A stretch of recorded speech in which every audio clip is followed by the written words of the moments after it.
Salut à tous ceux qui sont nouveaux, bienvenue. Et à tous ceux qui reviennent, content de vous revoir. Pour la vidéo d'aujourd'hui, nous avons du nouveau. Et oui, nous entamons un tout nouveau sous-thème. Depuis un certain moment, nous voyons le thème recommence. Dans ce thème, nous avons appris que l'une des choses que nous devons tous recommencer est l'adoration que nous rendons à Dieu. Pour ce faire, nous avons vu que nous devons adorer Dieu en vérité et en esprit, en lui offrant des sacrifices vivants, c'est-à-dire des prières vivantes.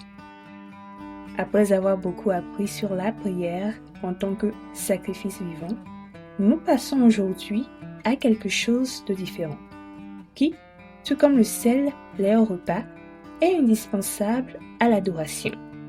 Il s'agit du témoignage. Alors, sans tarder, allons-y. Pour commencer, qu'est-ce que c'est que le témoignage? Dans notre cas, le témoignage est le fait de voir, d'entendre et de recevoir de cela une connaissance véridique sur quelque chose.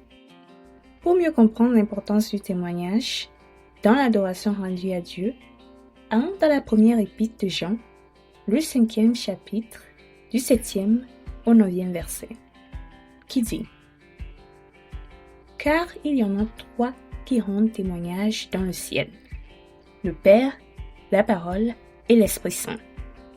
Et ces trois sont un. Et il y en a trois qui rendent témoignage sur la terre, l'Esprit, l'eau et le sang. Et les trois sont d'accord. Si nous recevons le témoignage des hommes, le témoignage de Dieu est plus grand. Car voici le témoignage de Dieu, c'est qu'il rend témoignage à son Fils.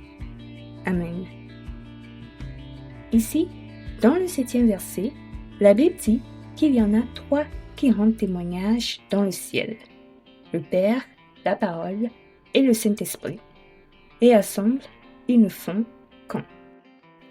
Cela signifie que tous les trois sont identiques et en tant qu'un seul être, ils ont la même perception de toutes choses.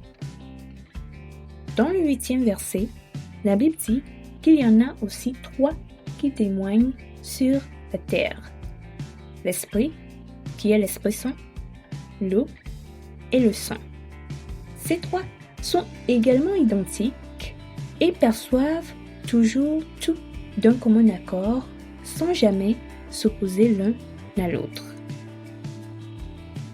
Étant des êtres vivants sur la terre, nous allons pour le moment laisser de côté les trois qui témoignent dans le ciel et nous concentrer sur les trois qui témoignent sur la terre, à savoir le Saint-Esprit, l'eau et le sang.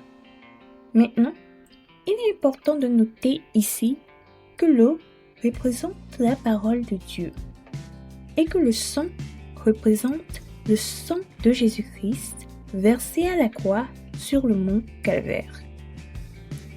Ainsi, étant tous les trois un, ils ont autorité sur la terre et par cette autorité, ils rendent témoignage. Néanmoins, une question s'impose. Est-ce que nous, qui sommes sur la terre, voyons et attendons le témoignage de l'Esprit, de l'eau et du sang? Eh bien, pour adorer Dieu en vérité et en esprit, il est crucial que nous attendions leur témoignage.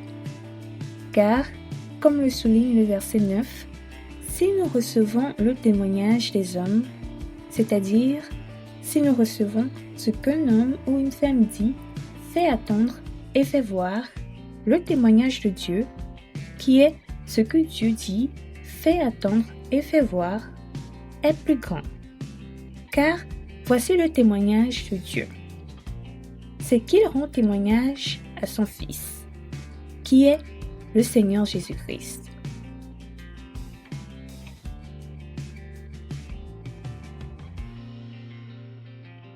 Bien-aimés en Christ, pour adorer Dieu en vérité et en esprit, vous devez avant tout recevoir le témoignage qu'il rend au sujet du Seigneur Jésus-Christ.